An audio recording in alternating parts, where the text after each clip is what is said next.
Ahí está, ese ruido que está grabando.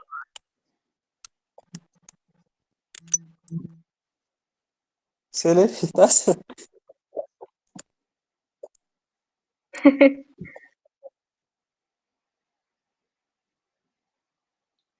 Bueno, nos quedamos callados. Que si Matías tiene las preguntas, que la lea a él porque es como que se lo escucha más cerca, Celeste se la escucha un poco más lejos. Ah, bueno. Bueno, Mejor entonces para que se escuche en la grabación después. Claro. bueno, buenísimo. ¿Arrancamos? Dale. Entonces yo los presento. Ajá. Dale. Bueno, nosotros somos estudiantes del Instituto de Formación Docente de General Roca y nos pidieron hacer una entrevista a un profesor de media eh, para poder hacer un parcial en didáctica. Mati. Bueno, la primera pregunta es, ¿cómo llegaste a ser docente? Bueno, un poco lo que hablábamos antes. Creo que todo empieza en el último año del secundario cuando vos te planteas qué querés hacer desde ese día en adelante, porque cuesta un montón decidir qué carrera universitaria o qué carrera terciaria seguir después de esos 5 años en los cuales estuviste rodeado de tus mejores amigos, de la diversión y de todo lo que es el transitar en la educación secundaria. Cuesta mucho decidir y bueno, a mí me llevó un poco el hecho de que tenía un amigo, compañero en ese momento de secundaria, que se llamaba Juan. Él tenía clarísimo que quería estudiar matemática y como que me fue convenciendo, porque en ese momento es como que uno no tiene claro, como que tiene varias variantes y le cuesta decir, pero él creo que fue el que me empujó y me ayudó un poco a decidirme, porque también estaba un poco indecisa.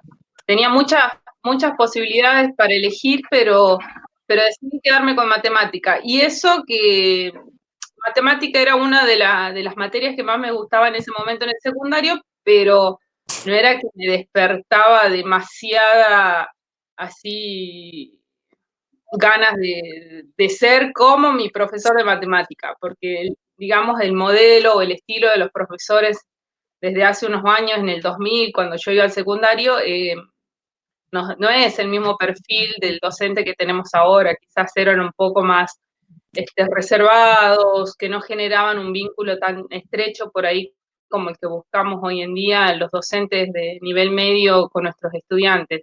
Entonces, como que hubo otra cosa y por ahí fue más guiado por este amigo que yo tenía, que estudiamos los dos la carrera y nos recibimos juntos el mismo día y bueno, festejamos juntos el mismo día que nos recibimos. Él también está trabajando actualmente como profesor de matemáticas. Ajá. Bueno, Porque no les había contado que soy también profesora de matemática. claro. Bueno, ¿cuáles son los rasgos que caracterizan para vos un buen profesor?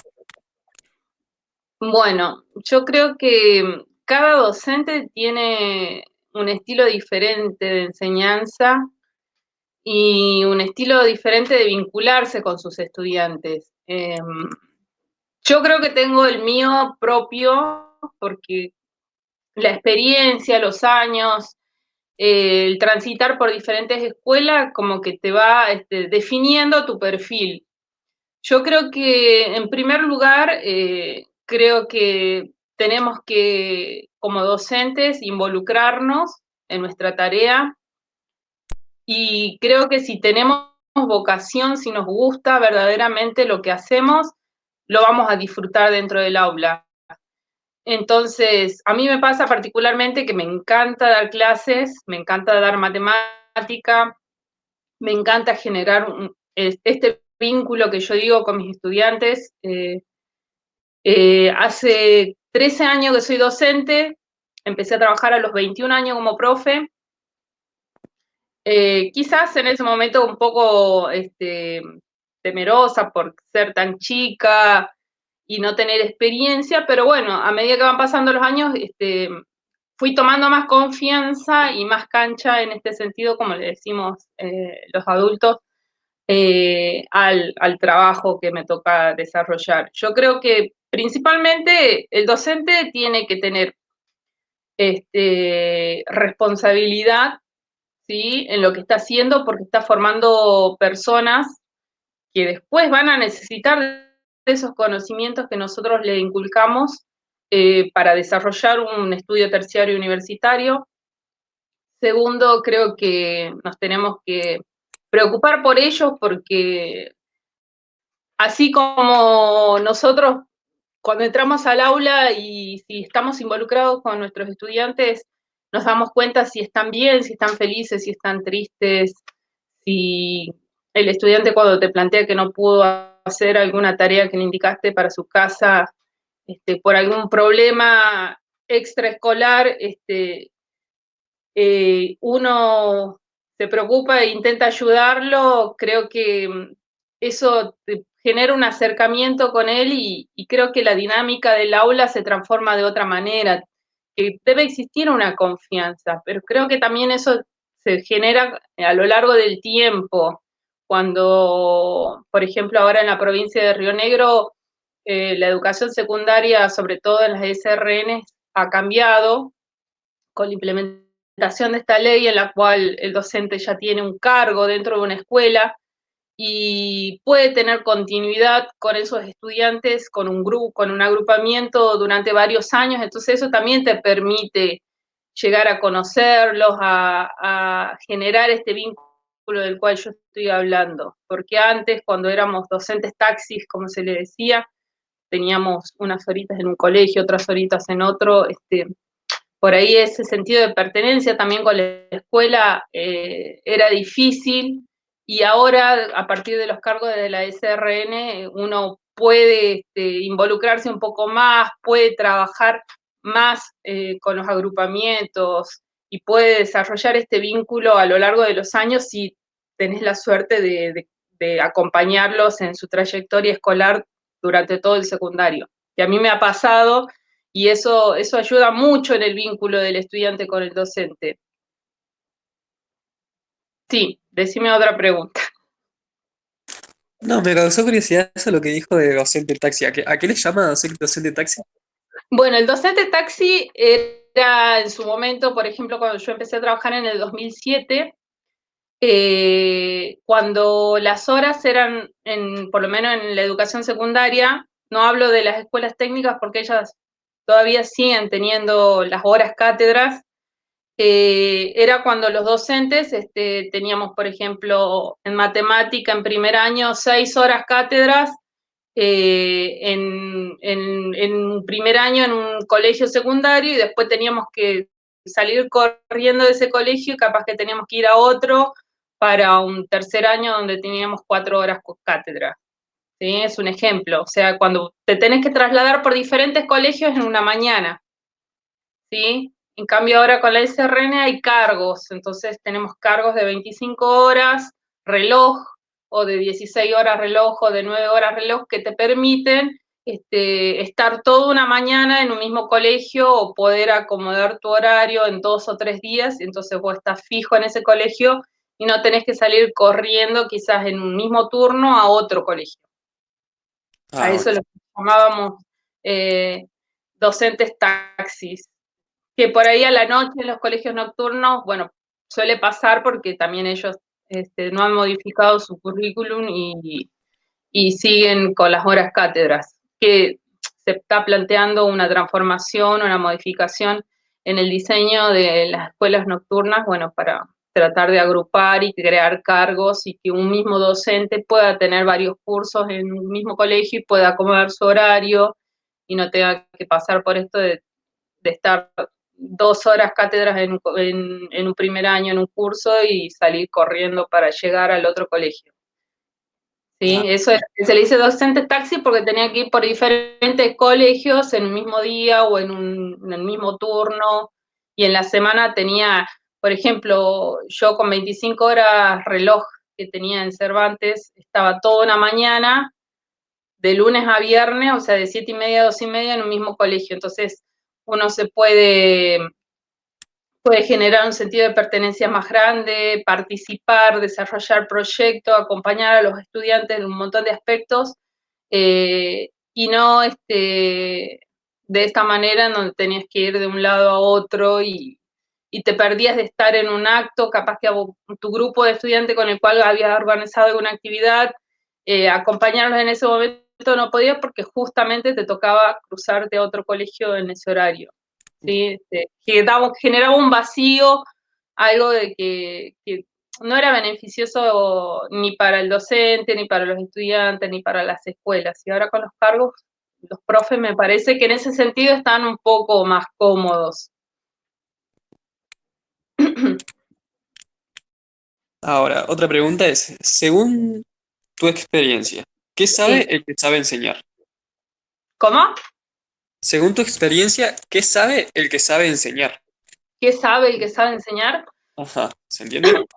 Sí.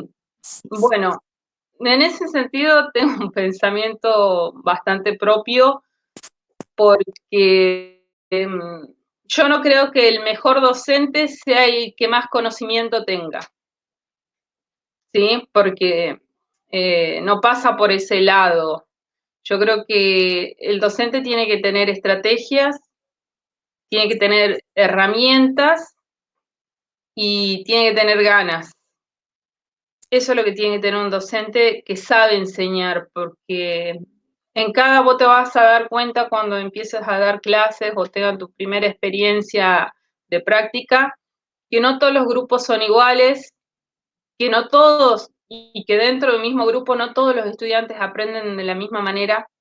Entonces vos tenés que tener un abanico de posibilidades o de herramientas o de estrategias que puedas implementar en ese momento. O sea, no es que una vez que ya conoces al grupo, bueno, ya podés planificar todo, pero en una misma clase te pueden salir un montón de preguntas que vos no tenías ni pensada que un chico te lo iba a hacer. Entonces vos tenés que estar preparado para responder todo lo que los chicos te preguntan, porque muchas veces, inclusive, nuestro rol de docente no es específico del área, porque a mí me ha tocado dar clases en matemática, aconsejarlos, ayudarlos, o inclusive cuando trabajamos educación sexual integral dentro del área de matemática, vos tenés que tener como un abanico de ideas en tu cabeza preparadas para cualquier pregunta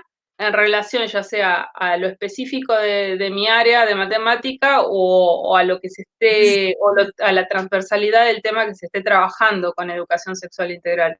Entonces, pero eso, ¿sabes qué? Eso tampoco cuando empezás, cuando sos un profe que recién arranca a trabajar o a llevar su tarea en el aula, es algo que no te tiene que preocupar, eso se adquiere con la experiencia, con los años, porque es así, la docencia, cuantos más años tengas dentro del aula, vas a conocer miles de casos diferentes, miles de estudiantes diferentes, y eso te ayuda a vos a que tu cabeza de docente pueda tener esta rapidez de decir, ah, bueno, tengo que hacer esto, o tengo que responder de esta manera, o puedo salir de esa situación quizás a veces que te puede generar que sea medio incómoda, y que el estudiante se quede contento de que vos como docente pudiste darle la respuesta que él en ese momento necesitaba.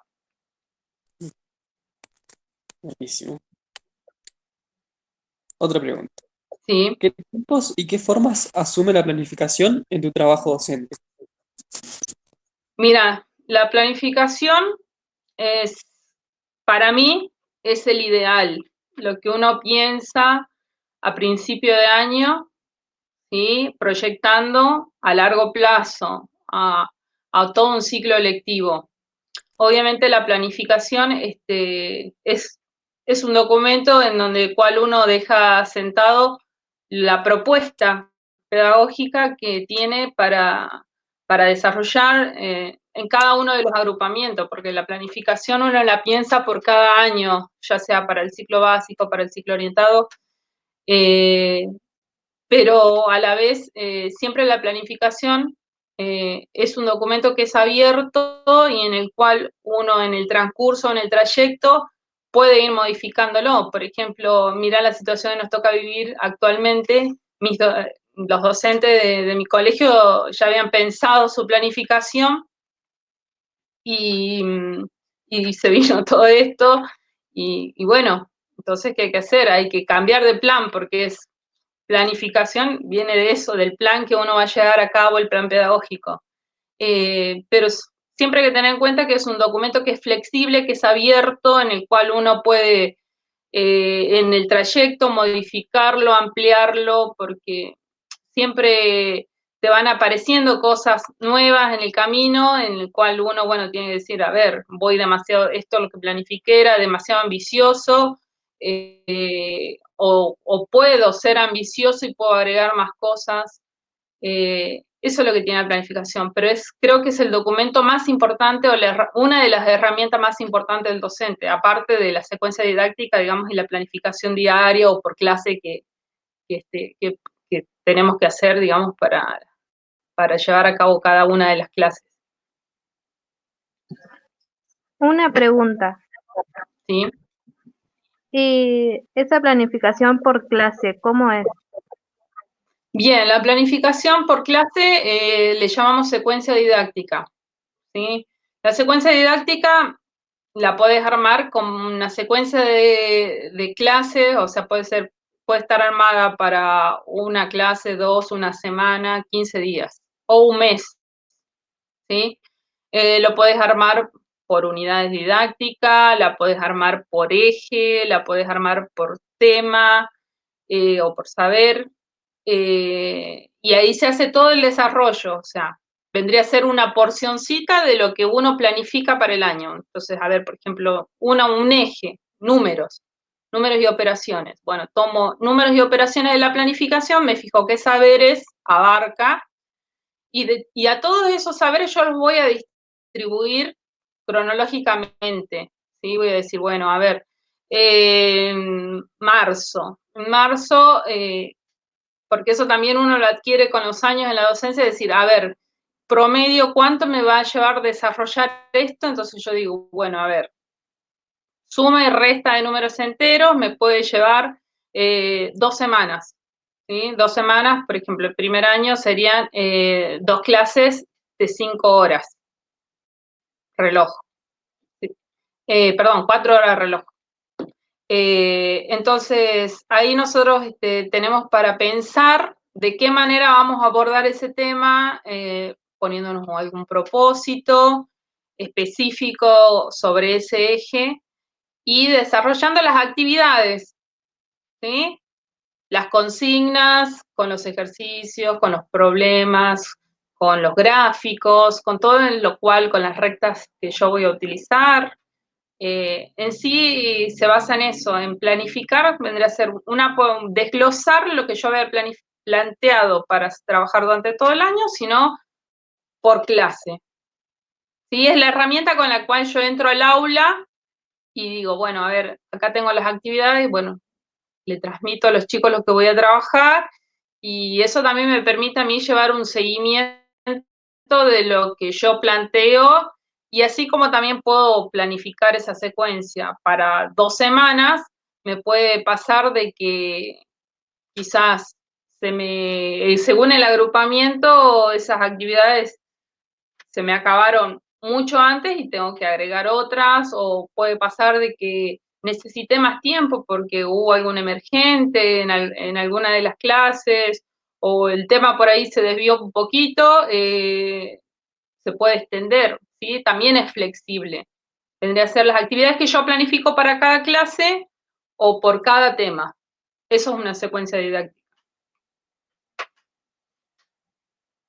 Y en la cual también tengo que plantear los criterios que voy a tener para evaluar, qué indicadores necesito tener en cuenta o observar que debe cumplir el estudiante para que yo me dé cuenta si entendió, si aprendió, demás. Muy bueno ese aporte. Entonces, ¿qué opinas de la frase que para que haya una buena enseñanza es necesario una buena planificación? Yo creo que sí es importante, como decía, la manera en la que uno piensa ese año o ese ciclo lectivo está plasmado en la planificación. Creo que es la idea principal, la primera idea que tenemos y que la armamos, obviamente toda planificación se arma en base a un diagnóstico que siempre se realiza a principio de año, porque te puede tocar un grupo en el cual vos no hayas sido profesor el año anterior, entonces primero tenés que conocerlo, saber qué ideas previas traen, qué bagaje de conocimientos tienen, toda esa información para poder plantear.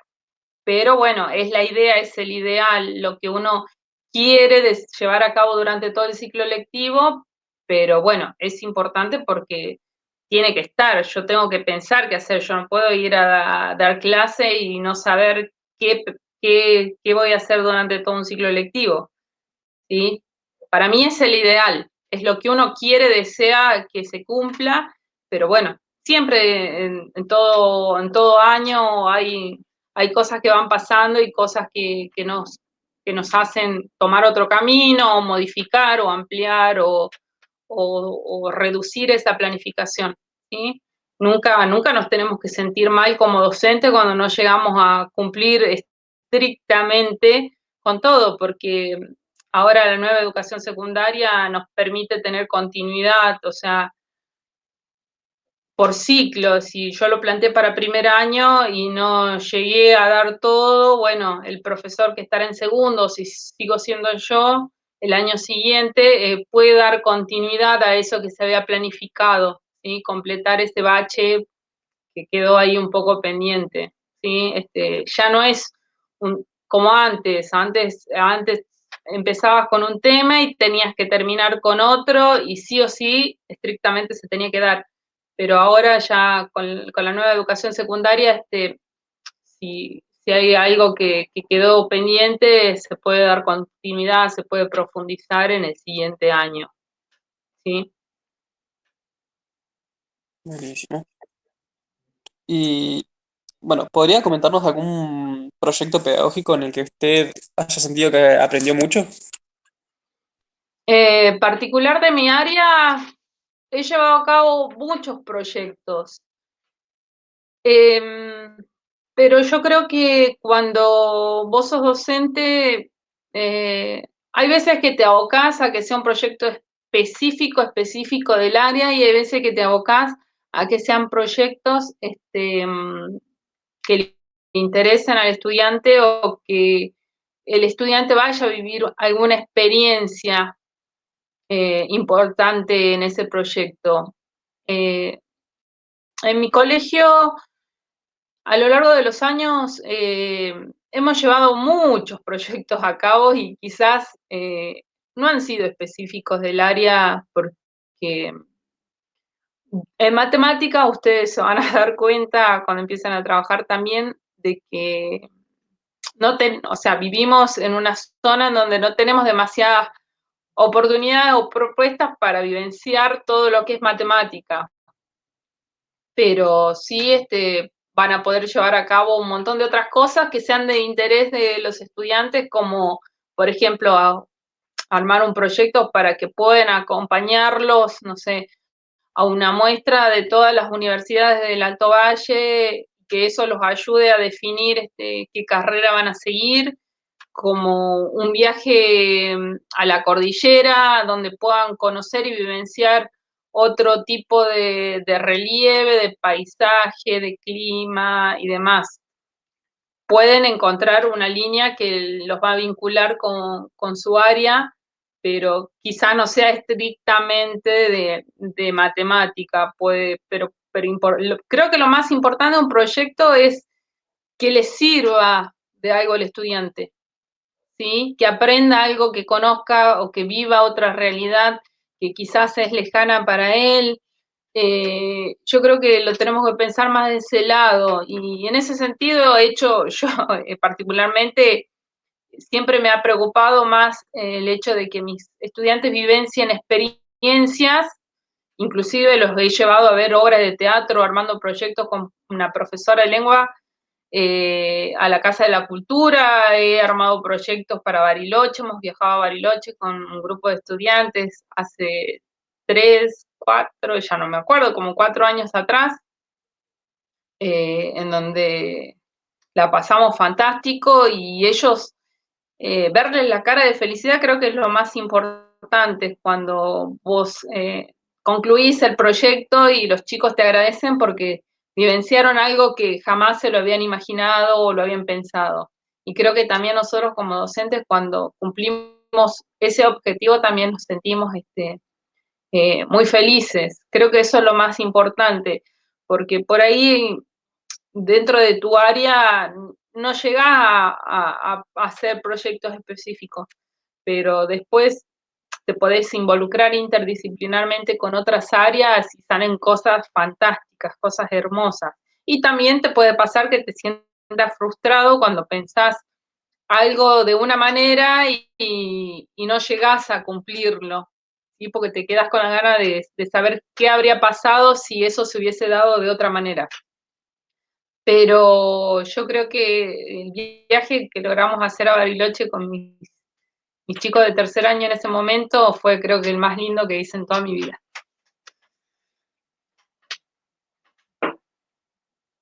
¿Y cuál fue una de esas enseñanzas que para usted fue fundamental haber aprendido en ese proyecto?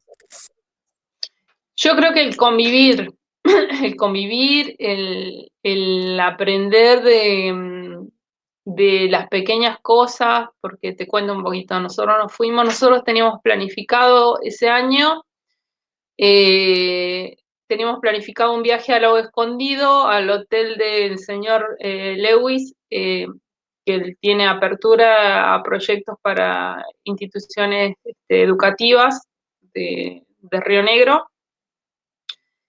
con hotel, hospedaje y demás, y todo un circuito en el cual ellos iban a conocer la zona productiva, todo lo que se desarrolla, la actividad económica de Bariloche. Bueno, tuvimos unos problemas ahí en el medio con unas lluvias, que en la provincia nunca llueve y esa vez llovió como 15, 20 días, no me acuerdo. El hecho de que como todo estaba muy planeado, eh, no pudimos viajar en ese momento y bueno, tuvimos que salir a buscar un plan B, y conseguimos por medio también de la provincia, que nos ayudó un montón, eh, hospedarnos en un campamento en el lago Mascardi, donde no teníamos luz, no teníamos calefacción, no teníamos nada. Era noviembre, corría el mes de noviembre y nevaba, imagínate. Y nos fuimos pensando de que a nuestros estudiantes no les iba a agradar el lugar, porque imagínate la dependencia a los celulares, a la televisión y a todo lo que están acostumbrados, se anulaba desde el minuto 1 que llegamos allá. Y no, la verdad que fue todo lo contrario, se enamoraron del lugar, se olvidaron de que los celulares existían, hicimos caminatas, circuito, eh, aprendieron a organizarse como campamento, a distribuir las tareas, y creo que fue maravilloso en ese sentido, aprender de la convivencia, porque ellos quizás más allá de la convivencia familiar y de algún club o de algún grupo en el cual formaban parte, nunca habían vivido o habían pasado tanto tiempo con su grupo de compañeros, porque por ahí la convivencia en el aula no es lo mismo. Allá eran 24 horas y entender eh, que la otra persona es diferente, de que tiene gusto diferente, de que le molestan cosas diferentes, generar empatía. Creo que todos volvieron siendo un poco más empáticos, y entendiendo más a cada una de las personas que formaban su grupo de compañeros. Para mí eso fue maravilloso porque era un grupo que no tenía eso, creo que les faltaba eso y allá lo lograron, porque después, a partir del día que volvimos fueron totalmente diferentes. Y yo creo que eso para mí fue el logro más grande. Fue hermoso, fue hermoso. Qué lindo, qué linda la experiencia. Sí. Porque hay cosas que uno piensa que no tienen demasiado valor y quizás eso que a ellos les faltaba como persona desarrollar o como ciudadanos, porque también te ayuda a convivir dentro de la sociedad, la empatía, o te ayuda a mejorar, el entender a todos los que nos rodean, quizás para otras personas no signifique nada, pero creo que para el grupo de profesores que llevamos a cabo ese viaje, inclusive ellos mismos me parece que después fueron autocríticos y entendieron de que habían cambiado y habían mejorado una partecita de lo que es su forma de ser. Bien. Otra pregunta. eh, Sí. ¿Cómo evaluás el impacto de la implementación de la SRN en las prácticas de enseñanza? Y mira, yo creo que fue un cambio bastante grande y implicó cambiar tu cabeza, cambiar tu forma de enseñar y no sé, hacer muchísimos cambios. Creo que depende mucho de la voluntad y de las ganas que tengas como docentes de implementar esta nueva forma de enseñanza, porque creo que veníamos sobre todo matemática, muy estructurados, muy acostumbrados a trabajar solo y la SRN plantea esto de la interdisciplinariedad, no me sale la palabra. Y también involucrar a otro docente en un taller dentro de tu clase te ayuda a romper, o sea, sí o sí tenés que romper tu estructura y empezar a trabajar en grupo, empezar a trabajar a base de un proyecto y sí, yo creo que es muy beneficioso. ¿Por qué? Porque creo que la educación tenía que tener un cambio por los momentos en los que vivimos. Y cuando digo momentos que vivimos, estoy hablando de la era tecnológica, de las nuevas formas de pensamiento, de los cambios también que ustedes, como nivel superior o el nivel universitario, han ido sufriendo, sufriendo para bien, quiero decir, de una forma positiva. Creo que la educación secundaria era la que necesitaba este cambio. Va a llevar unos años porque toda nueva ley que se implementa en educación lleva unos años hasta que los docentes o el sistema o todo el conjunto o toda la comunidad educativa que formamos la escuela se pueda adaptar y entender y avanzar, porque cuesta un poquito. Hay mucha resistencia, a pesar de que ya hay varios años en los cuales se lleva a cabo, sigue habiendo todavía un poquito de resistencia en algunos docentes que son un poco más estructurados. Yo creo que uno tiene que tratar de entender de que es para beneficio de nuestros estudiantes y ponerle toda la mejor gana, nuestra mayor predisposición, sentarnos más tiempo a planificar y a pensar, porque ya los estudiantes también han cambiado y no son los mismos que hace 10 años atrás. Yo evalúo y pienso, cuando empecé a dar clase, eh, no son los mismos, ¿sí? Sus pensamientos, su forma, inclusive la concentración, el tiempo en el cual ellos están al 100% concentrados prestando atención y en el momento en el que ya listo, busca algo y hace algo porque tenés que captar la atención y que ese chico se sienta motivado toda todo el tiempo en el que vos estás frente a ellos en el aula, ¿sí? Tiene que haber motivación. Entonces, como que en tu cabeza tenés que estar todo el tiempo pensando y generando esto que yo decía hace rato, estrategias,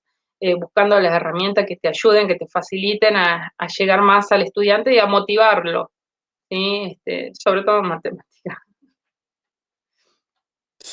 Bueno, y bueno, respecto a la situación que estamos pasando de la pandemia, para vos, ¿qué suma o qué resta a tu experiencia docente? Y yo creo que es una experiencia nueva para todos, para todo el mundo, y como docente creo que nos viene a poner alerta. Yo lo hablo por mí porque yo siempre fui bastante curiosa y siempre traté de buscarle la vuelta a la tecnología. Hoy me ganó cuando quise instalar esta aplicación, o quise abrir la aplicación, pero en relación a matemáticas siempre traté de estar informada, buscando cosas que puedan motivar a los chicos, y siempre estar un paso más adelante. Si hay cosa nueva que aparecía, la buscaba, la investigaba y la aplicaba. Entonces, yo creo que esos docentes que se encuentran actualizados, informados en relación a la tecnología, no les ha costado tanto, no le está costando, porque estamos viviendo un presente, no le está costando tanto llevar adelante todo esto de la virtualidad. Pero sí existe una realidad que es extra, a la cual nosotros, digamos, no tenemos demasiada influencia, que es la falta de acceso a la virtualidad de nuestros estudiantes. Eh, Porque muchos dicen, no, si tienen internet y demás, pero si nos miramos un poco más fino, estamos hablando de que solamente tienen acceso a un celular y a datos. ¿Sí? Hay muchos estudiantes que en estos momentos no tienen wifi, que no tienen una computadora y que diariamente están recibiendo miles y miles de trabajos eh, para llevar a cabo, y díganme ustedes si es como hacer un trabajo práctico mirando la letra chiquitita del celular por varias horas. No, llega un momento en el que tu cuerpo, tu cerebro se agota y no querés saber más nada. Eh, Eso nos tocó por ahí como muy fuerte y como que generó así, fue como un tsunami que nos atravesó cuando tuvimos que hacernos cargo del trabajo de la virtualidad, el hecho de la realidad, de las diferentes realidades sociales que tienen nuestros estudiantes, de que algunos sí podían acceder y tenían una computadora en sus casas para poder trabajar, y después otros estudiantes que no. Eh, bueno, mi escuela está en Cervantes. Eh, yo en estos momentos tengo el cargo de directora del colegio en el cual trabajé durante 13 años, y bueno, a mí me duele mucho eso. Me duele mucho que la desigualdad que en ese sentido, en el acceso a la virtualidad, y en la cual queda en evidencia que no todos pueden hacer los trabajos que nosotros le proponemos por quincena, porque no tienen cómo descargarlo, no tienen datos, no tienen wifi, no tienen computadora. Es una realidad que creo que a todos los directivos, a todos los docentes nos ha golpeado muy fuerte. ¿Y por qué? Porque no lo esperábamos.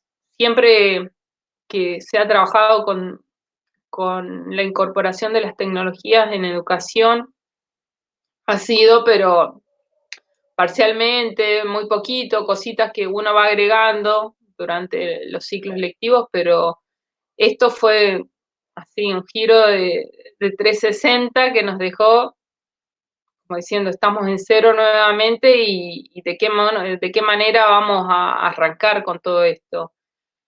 Yo creo que eso es lo negativo de la desigualdad en el acceso a la virtualidad. Ahora estamos transitando otra etapa porque la provincia, el Ministerio de Educación nos ha mandado cuadernillos, y entonces pudimos distribuirle a todos nuestros estudiantes sus cuadernillos, y ahora lo que estamos haciendo es el acompañamiento a los estudiantes para que puedan llevar a cabo las actividades que están planteadas. Obviamente las actividades de los cuadernillos están pensadas para la provincia de Buenos Aires, y hay diferencias en relación al diseño curricular, y bueno, estamos trabajando sobre eso, estamos tratando de ayudarlos a que puedan completar sus actividades, usando todos los medios posibles, como videollamadas, WhatsApp, audios de WhatsApp, mensajes, textos, mail, no sé, de todas las maneras en las cuales podamos llevar.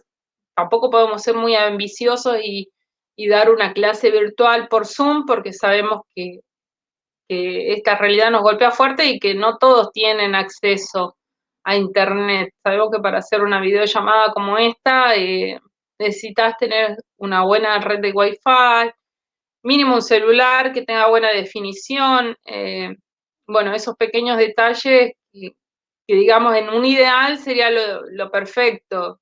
Sé que algunas escuelas más del índole privada lo han podido implementar porque, digamos, el nivel de adquisición es diferente, pero en una escuela como la mía, que es de Chacra, tenemos solamente en el casco urbano el acceso directo a Wi-Fi, pero después en los alrededores, en la zona de Chacra y Puente Cero, donde acceden muchos de nuestros estudiantes, Barrio La Defensa, Barrio Luna y Colonia Fátima, no hay conexiones directas de Wi-Fi ni de Internet. Así que ese sentido creo que es lo negativo de poder avanzar y de poder ayudar a nuestros estudiantes, porque creo que la buena voluntad de todos los docentes siempre está en ayudarlos, en acompañarlos, pero bueno, existe esta realidad que hace que por ahí las cosas se pongan un poco difíciles, pero siempre estamos tratando de ponerle todo lo mejor y para estar con ellos, porque no se tienen que sentir solos, creo que es el momento en el cual ellos no se deben sentir solos, más allá de que viste que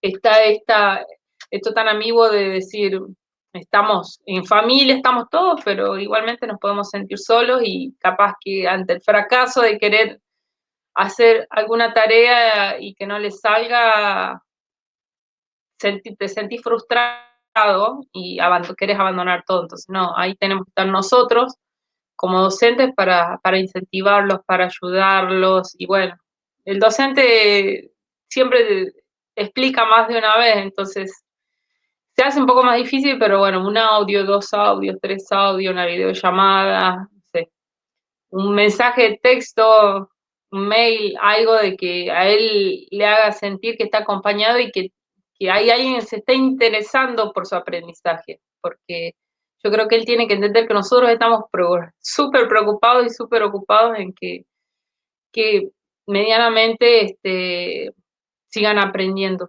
desde la virtualidad de su casa, con lo poco o mucho que tengan, nosotros tenemos que tratar de estar ahí al lado de ellos, acompañándolos. Buenísimo. Bueno, como para ir cerrando, Sí. si te invitara a elaborar una propuesta de acompañamiento a profesores que se inician en la docencia, ¿qué dispositivos considerarías y a qué aspectos le darías más relevancia? Uy, se cortó. Perdón, Sí, repito la pregunta, a ver. sí, repetila porque justo se cortó. Si te invitaran a elaborar propuestas de acompañamientos a profesores que se inician en la docencia, ¿qué dispositivos considerarías y a qué aspectos le darías relevancia? Yo creo que lo más importante es cuando recién te iniciás de siempre tener a alguien que te diga cosas positivas y que te incentive a sentir que lo que estás haciendo es lo más lindo que existe. Porque creo que eso es lo que más necesitamos cuando empezamos a trabajar. Yo creo que es estar ahí, acompañar al nuevo, al que recién ingresó a la escuela, al que recién tiene su primera experiencia. Eh, Creo que es lo que ellos necesitan, porque yo cuando empecé también lo necesité, sentir esa contención dentro de la institución, con tus compañeros, porque es una experiencia nueva y rara, diferente. Cuando empezás, cuesta, vos ahí te planteas un millón de cosas y decís, es esto, lo que yo quería, no es, pero bueno, toda escuela es diferente, todo grupo de estudiantes es diferente, y eso lo aprendí con los años. En ese momento cuando te iniciás, no, no lo sabés, es algo muy incierto y que bueno, como decís, bueno, acá estoy y a ver qué es lo que se me viene. Pero yo creo que todas las instituciones tendrían que generar dispositivos de acompañamiento o por lo menos, yo creo que lo mínimo, decir, acá estoy, soy tu directora o tu director, estoy para lo que necesites. Igualmente ahora siempre te pongo como ejemplo la SRN porque es lo que transitamos en mi escuela.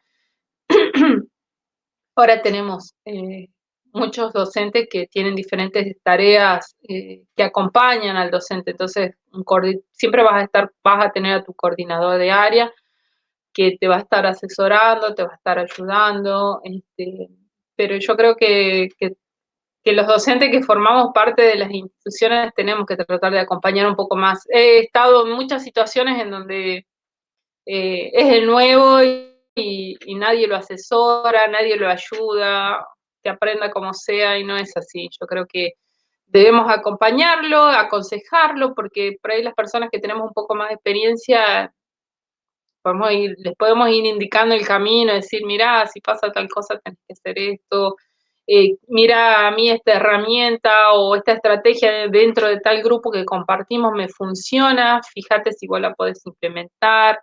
Creo que tiene que haber esa generosidad de parte de las personas que ya están más años en el sistema, porque yo creo que cuanto más años estás dentro, tenés más experiencia porque vivenciaste más, implementaste más cosas, y eso hay que ser un poco más generoso y regalárselo a los profes que recién empiezan porque la necesitan. Ellos todavía no la tienen, ¿sí? Porque cuando empezás cargadísimo de conocimiento, con ganas, querés cambiar el mundo y todo, y capaz que llegaste, planificaste algo para tu clase y no funcionó y te sentís un fracasado y decís, esto no es para mí, quiero renunciar, me quiero ir ya de esta escuela y no es así. Yo creo que siempre hay que estar conteniéndolos porque uno lo que más necesita sobre todo en el primer año, en el segundo ya es como cuando empezás la facultad, en el primer año, ante el primer fracaso querés abandonar todo y te sentís la peor persona del mundo y capaz que ya en el segundo, cuando ya transitaste, experimentaste, ese primer año tenés un poco más de tranquilidad y lo tomás de otra manera. Entonces yo creo que eso, las escuelas tienen que generar un poco más de dispositivos que acompañen a los docentes nuevos, porque inclusive a mí me pasa de que cuando he compartido con profes nuevos que han ingresado a la institución, me interesa un montón saber más, porque más allá de una de las capacitaciones, a las actualizaciones que tiene, ellos también vienen cargados de un montón de información nueva, que quizás a mí que yo me recibí hace 13, 14 años, en ese momento la didáctica era otra, o los diseños curriculares o las leyes que había de educación eran diferentes, y no es lo mismo. Entonces, como que uno todavía, viste, viene enganchado con eso, con lo que se recibió, entonces está bueno intercambiar y ayudarse, y así como yo puedo nutrir a la persona que recién empieza a trabajar, esa persona también me puede ayudar un montón con nuevas propuestas, porque vienen llenísimos de buenas ideas los profes nuevos. Nosotros muchas veces le decimos cuando llega un profe que está recién recibido, vienen aires frescos. ¿Por qué? Porque aire fresco de pedagogía, aire fresco con ganas, con más ganas. Uno cuando a veces ya tiene varios años, como que está medio plomo, ¿viste? Pero de cansado, de cansancio y eso que todavía falta mucho, un largo camino por transitar dentro de la docencia, pero esos docentes nuevos vienen con muchas ganas y hay que valorar mucho esas ganas que tienen de cambiar el mundo porque yo también las sentía cuando había empezado a trabajar. Y esa es la llama que te tiene que mantener encendida durante todo tu tránsito en la docencia, hasta que te jubiles, porque también lo transmitís cuando estás en el aula. El docente que tiene ganas de enseñar y que ama lo que enseña, se lo transmite a sus estudiantes, y eso hace que generes un ambiente en donde haya mucho intercambio, donde haya ganas, pueda haber risas y las clases sean divertidas y no sean un plomazo donde vos entrás y el estudiante dice, uy, ahí viene de nuevo el profe, que me aburro, que me da sueño, que me quiero poner el auricular. No, hay que tener dinámica y hay que estar al ritmo de los chicos, por más allá de que a veces el cuerpo no nos dé, hay que tratar de lunes a viernes siempre tener esas ganitas. Genial, profe. Celeste, no sé si querés agregar algo. Sí, no sé, algo que nos quiera contar la profe que no le hayamos preguntado. Y por ahí quizás aconsejarlos, porque como les decía antes, estudiar matemática es una decisión rara y difícil, porque hoy en día los chicos siempre buscan, lo primero que miran cuando eligen una carrera es algo que no tenga matemáticas, porque es un plomo, porque no sé, viste, siempre te ponen esa cara.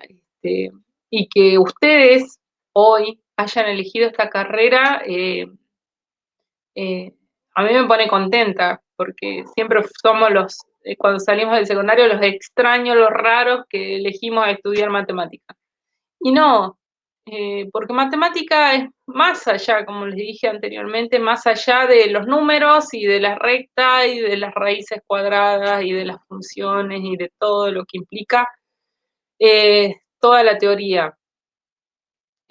Para ser docentes nos tiene que gustar enseñar. Y enseñar va de lo mínimo, desde la casa, cuando le ayudas a tu hermanito a pintar, cuando le enseñas a alguien a andar en bicicleta o a tu vecinito que te viene, no sé, con alguna duda, porque ahora que están estudiando les va a aparecer el vecino porque saben que ya para ellos ya son profes de matemática que los ayude, entonces ahí es donde ustedes se dan cuenta si les gusta y, y bueno, y eso es lo más importante, que te guste esta dinámica del intercambio.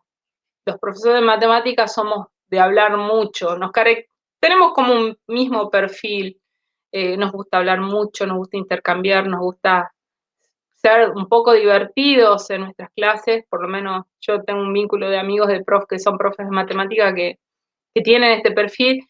¿Y por qué? Porque entendemos que la dinámica para poder llegar al estudiante tiene que ser así, un poco un poco de entretenimiento y un poco de saberes específicos, porque si no el pibe se va a dormir. No, hay que relacionar, buscándole siempre el vínculo con la realidad, buscando que entiendan la importancia de aprender matemática, de que que el polinomio, no sé, no les va a servir para ir a comprar en la verdulería, porque siempre te dicen, ¿y para qué me va a servir esto? Entonces siempre tratar de tener una respuesta que los conforme y que ellos entiendan de que estamos ahí para, además de enseñarle todo lo que planteamos en nuestras planificaciones referidas a la enseñanza de la matemática, estamos ahí también para acompañarlos como seres humanos y para que aprendan un montón de otras cosas, valores, que aprendan a convivir, para que el día de mañana cuando les toque salir y afrontar al mundo, porque cuando salís del secundario ahí sí te toca en serio hacerte cargo de que sos mayor de edad y que tenés que estás solo, de que ellos tengan herramientas para poder desenvolverse, porque estamos para eso, como docentes estamos también un poquito para eso. Siempre nos tenemos que correr a veces de nuestro lugar de profesor de matemática estrictamente para poder ayudarlos a resolver otras problemáticas que quizás son particularmente de las personas y no del área de matemáticas. Y bueno, y a ustedes desearles muchísima suerte, porque si tienen ganas seguramente van a llegar a su objetivo. No es fácil, eh, eh, recibirse de profesor de matemática implica mucho esfuerzo, muchas horas de estudio, pero yo creo que si ustedes tienen mucha voluntad y muchas ganas, los 4 años del profesorado se pasan volando y el primer día que lleguen al aula y que pongan un pie, se van a sentir súper felices. Ya inclusive ahora cuando empiezan las prácticas se van a sentir muy felices de decir, bueno, estoy acá y me encanta lo que quiero hacer dentro de unos años más, de la responsabilidad que tengo que asumir como docente. Y bueno, eso nada más. Disfruten de cada día que entren al aula, que cada día sea para disfrutar. Disfrútenlo, generen vínculos con sus estudiantes. Si ustedes tienen un vínculo con sus estudiantes y sus estudiantes sienten que ustedes se preocupan y sus clases van preparadas, van diseñadas, los chicos se dan cuenta de todo, ellos observan y ya saben que vos estás preparado para estar ahí, que tenés muchísimas ganas de enseñarles. Así que en ese sentido, ocúpense y prepárense porque seguramente van a ser grandes profesores. Yo a Celeste la conozco. Yo ya en tercer año ya le veía el perfil.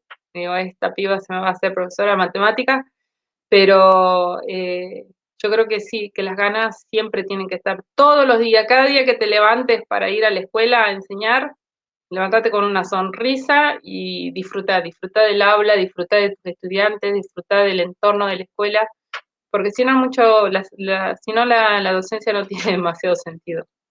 Que sea un disfrute diario, que sea para disfrutar. Muchísimas gracias, profe, por el consejo, por lo que nos dijo. Bueno. Muchas gracias, profe. ¿Querés parar la grabación, Mati? Dale.